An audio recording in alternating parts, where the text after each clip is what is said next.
Chapter 20. A Masquerader Unmasked. Fearful that Nancy and Ned were trapped in the hold of the River Princess, Bess cried out their names in terror. There was no answer. "We must do something!" the girl wailed. At this instant, George and Bert arrived. Quickly, Bess and Dave told them of their fears for Nancy and Ned. The two boys tied handkerchiefs over their noses and mouths, turned on their flashlights, and rushed down the steps. Reaching the smoke-filled hold, Bert and Dave peered around frantically. "There they are! Over there!" Bert pointed. Nancy and Ned lay on the floor, unconscious. Quickly, the two boys swung the prostrate forms over their shoulders, covered Nancy's and Ned's mouths and noses with their hands, and dashed up the steps. The injured couple were laid on the deck. Bess knelt down beside them. "See those lumps on their heads? They've been hit." As George and Bess began to try reviving their friends, Bert, Dave, and Captain Runcie grabbed fire buckets still hanging on the deck and rushed down into the hold. "Oh, do be careful!" Bess called after them. In a few minutes, Nancy and Ned regained consciousness. Both sat up and asked groggily, What happened? Bess said someone must have knocked them out in the hold. "And there's a fire down there, too. Do you know anything about it?" "We didn't see any fire," Ned replied. Down in the hold, Captain Runcie and his two companions were busily sloshing water from the listed side of the deck onto the burning section. In a short time, they had the flames out. When they returned, Dave asked Nancy and Ned how they felt. Reassured they would be all right, he asked if the couple had seen anyone in the hold. "No," they replied. Then suddenly Nancy said, "The treasure! Is it still there?" "Treasure?" Dave repeated. "It was an authentic pirate chest filled with old gold coins," Ned explained. "We found it in the hold." "Then whoever knocked you out must have stolen it," declared Bert. "We didn't see a chest." No one had seen any strangers leave the showboat, and so much time had elapsed since the attack that the group knew it would be futile to try finding Nancy and Ned's assailant. "He must have set the fire, then run up the stairs and got away when no one was looking," said George. To make sure he was not still aboard, a careful search was made. The thief or thieves had vanished. "We must return to Sunnymead and report this to the police at once," Nancy decided. As Captain Runcie and the young people were about to leave the River Princess, the gentle sound of paddles came from two directions. In a few moments, they saw Charles Bartolome approaching from one entrance to the pond, Uncle Rufus from another. The new arrivals were amazed to hear what had taken place on the showboat. "I'm sorry that you two were hurt," said Charles grimly. "So the legend about the pirate treasure was true." Uncle Rufus said he had news for Nancy. He had seen nothing suspicious at the River Princess the evening before, but he had been making some inquiries among his neighbors. One, a Negro boy, had secretly watched two men at work in the showboat late one night. The younger man had carried tools, the other a talk-in machine with records. While there, they had played tom-tom and calliope records. "They also played some hymns," Uncle Rufus added. "The men called each other Alex and Spike." "Not Alex Upgrove?" Charles asked. Bess motioned the young man aside and quickly told him the unfortunate story and their further suspicions about Alex. Charles's face became grave, and he said softly, "I'm sorry for Donna May." "She's just crushed," Bess told him. "She realizes how foolish she was to think that she was in love with Alex." Bess smiled. "You know, Charles, despite what you may think, Donna May has always been very fond of you." Charles looked thoughtful, but made no reply. As Bess turned back to the others, she heard Uncle Rufus say that he thought Spike was hiding out in an empty shack in the bayou. "Let's go get him," Ned urged. Captain Runcie insisted upon going along. But he added, "I'm much older than the rest of you, and I offer this advice. Girls, don't go on this manhunt.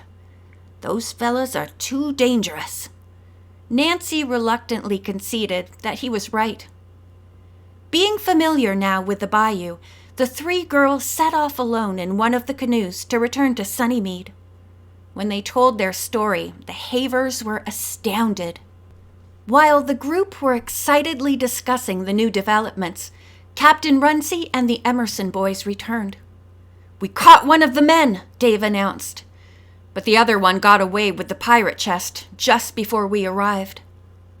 Ned said that the man they had caught was Spike Lander, who had many aliases. They had driven him to police headquarters, and he was now in jail. If he had any idea where Alex had gone with the pirate gold, he had refused to admit it. But the Louisiana police and those of Mississippi and other adjoining states had been alerted. "Alex ought to be caught soon," Ned prophesied. Colonel Haver said he certainly hoped so. Then, turning to Captain Runcie, he asked about the possibility of moving the showboat to the Sunnymead dock. "I can move the River Princess with very little trouble," the captain stated. "I'll get men to clear out the rest of the stream and fetch that showboat down here in no time." 2 days went by, and still there was no word of Alex. Spike Lander had confessed to stealing Nancy's convertible. As the young detective had suspected, he had attempted by several sinister methods to keep her from coming to New Orleans. Other than that, he would tell nothing. "I wish I knew where Alex is," Nancy fretted. The battered showboat had been hauled to the Havers' dock. Since carpenters and painters of the area were busy on Mardi Gras floats and grandstands, none were available to repair the River Princess. Everyone at Sunnymead offered to help. "I'll accept it," said Colonel Haver gratefully. Charles heard about the plan and came over to help, bringing Frank and Jack. Hammers, saws, and paintbrushes were kept in use from morning until night. The River Princess would be restored and ready for the grand ball. Another kind of change was also taking place. Bess, in particular, was thrilled to see Donna Mae and Charles working side by side, talking and laughing. He seemed to have forgotten his hurt feelings and became more and more attentive to his former fiancée each day. "Oh, I do hope they'll get married," Bess sighed audibly. At last, the River Princess was completely restored. The theater was ready for the play. The large room on the upper deck and all the decks were spick and span and waxed for dancing. Only the hold would be barred to visitors. Mrs. Haver remarked with a pleased smile, "The princess looks simply beautiful. I shall be so happy to have our friends see her." Colonel Haver thanked everyone as he gazed proudly at the showboat, then said, "From now on, no more work. I want everyone to get into the carnival spirit. Tomorrow evening, Mardi Gras week officially begins. I have grandstand seats for the parades." Nancy and her friends were glad to turn their thoughts to the colorful spectacle. But Nancy still could not get Alex Upgrove out of her mind. Just before leaving for the first parade, she phoned the police, only to be told there was not a clue to the young man's whereabouts. "If you get any leads, Miss Drew, let us know," the captain requested. The Havers and their visitors hurried off to New Orleans and found places in the mayor's grandstand. Soon they heard band music, and down the street came the long line of floats. "It's just like being in fairyland," Bess exclaimed, after several gorgeous floats had passed, lighted by torchbearers running alongside them. High above the streets rolled the glittering imitation gardens, Palaces, scenes from mythology, Indian history, nature, ships, and the sea. Silks, satins, and velvets were used in profusion in costume and decoration. Every float sparkled with gold or silver posts and canopies. On the pavement below them, crowds of people clapped and cried out for souvenirs. Thousands of imitation pearl necklaces were tossed by the actors into the upturned hands. "Oh, isn't this the most exciting thing you've ever seen?" Bess asked Nancy as she caught one of the necklaces on the third night of the parades. "It's simply gorgeous," Nancy agreed. "Absolutely super," added George. Bands were plentiful, and high-stepping drum majorettes led by baton twirlers kept up a lively pace behind the musicians. During all this time, Nancy had not forgotten Alex Upgrove. She had remained alert for any clue to him among the vast crowd of people, but night after night went by without a sign of him. Finally came Shrove Tuesday, the final day of the Mardi Gras celebration. As soon as breakfast was over at Sunnymead, the entire Haver family and their guests donned costumes in preparation for joining the revelers in New Orleans.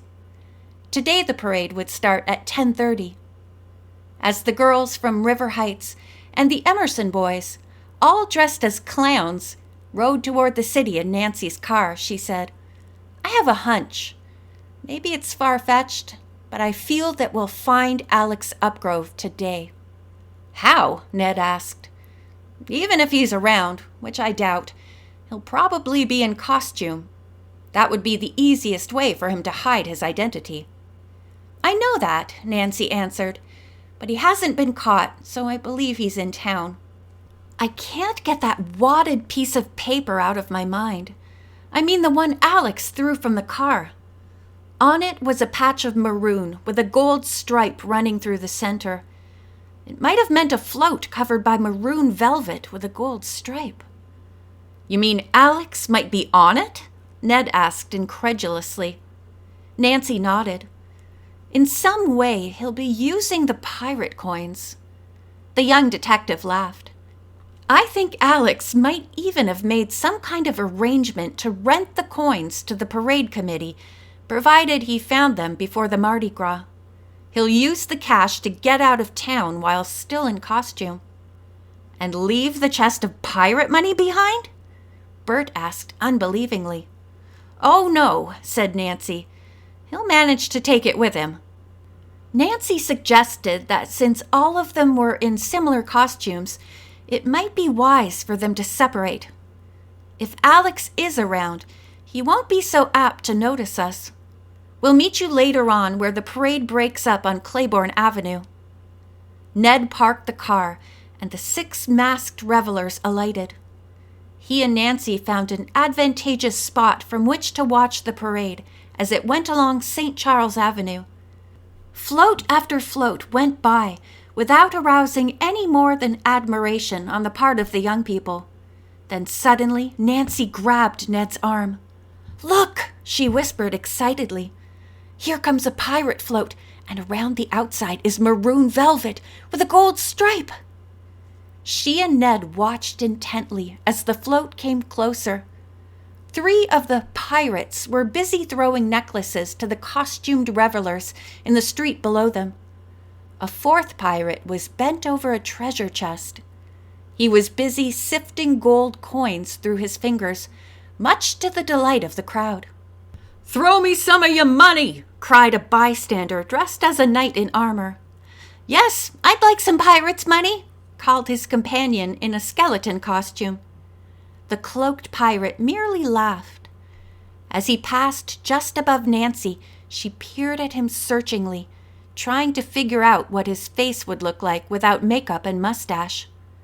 After the float had gone by, she whispered excitedly to Ned, "I think that was Alex. Let's follow him." The 2 kept a short distance behind the float and wound their way in and out among the crowd. By the time they reached Canal Street, where the parade turned, Nancy was positive that the float pirate with the gold coins was Alex Upgrove. "I'm going to notify the first policeman we see," she told Ned. "Good idea," he agreed. Not far away, they met an officer and quickly apprised him of their suspicions. He promised to alert headquarters at once, have the pirate float put under surveillance, and the man handling the coins questioned when the parade disbanded. "I'll be there to identify him," Nancy said. She and Ned continued to follow the maroon and gold float. As it came near the area where the parade would break up, they saw the pirate suddenly stuff his many pockets with coins from the treasure chest.